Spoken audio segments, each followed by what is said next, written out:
عايز تفلح قبل مذاكرة وقبل ما تسأل عن النوم وأي حاجة.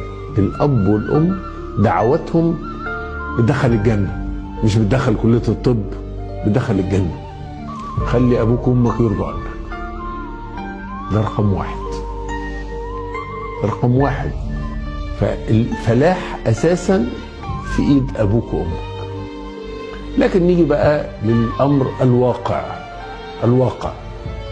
تذاكر عشان تخش كلية الطب، عايز تجيب مجموع كبير، ايا كان بقى سنتكم هيبقى كام معرفش، بس لازم تبقى من اوائل ثانوية عامة. وده يستلزم ان ننسى الكورة والاصحاب، القهاوي، تلفزيون، ننساه مش مدى العمر، لمدة سنة. خسارة ال3 4 ساعات اللي هتقضيهم مع اصحابك.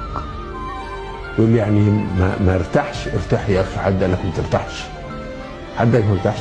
ده القصه كلها 7 اشهر، ما هيش قضيه يعني 7 اشهر هتعب. نيجي بقى لطريقه المذاكره.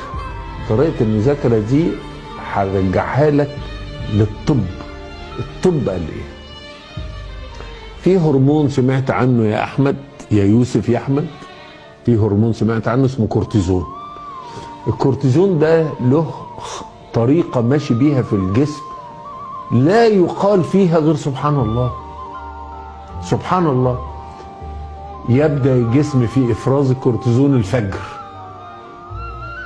ويفضل يعلى لحد العصر، وبعد العصر كأنه مربوط بالصلاة، وبعد العصر يبتدي ينزل، عند المغرب يبقى تحت، وعند العشاء يبقى سفلي ويبقى واطي جدا، ثم يبدأ في الارتفاع قبل الفجر او عند الفجر. ده الكورتيزون ده رزق معروف لكل الدكاترة والكل. عشان كده لما اقول لعيان روح قيس الكورتيزون، ما اقولش روح قيس الكورتيزون، اقول له لا، عينه 8 الصبح و8 بالليل. 8 الصبح عشان اشوف الرقم ده كام والرقم ده كام، مهم جدا. اما تذاكر ومفيش في جسمك كورتيزون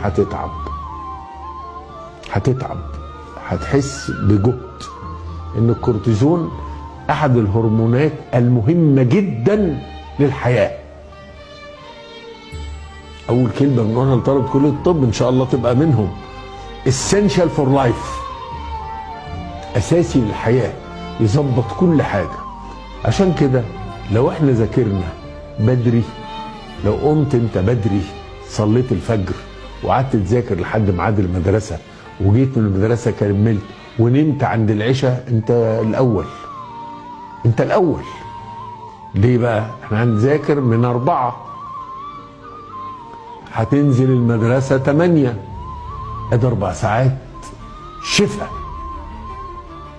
الكلمة تتحفظ لو قريتها. انت مش قادر على كده وبتسهر، لا انصحك. انما هنفترض ان انت انسان بتصحى الساعة 8 تروح المدرسة وتيجي الساعة 3، هتبتدي تذاكر من 4 إلى 12، ولا عايز تنام الظهر وتسهر، ما انصحكش. يقعد عدد ساعات مذاكرة مهمة جدا.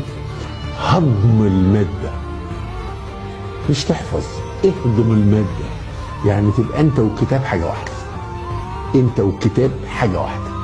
يعني اسألك في اي لحظة وانت تقول الحمد لله الامتحانات بقت كويسة، ما بقتش وحشة، يعني امتحانات معقولة.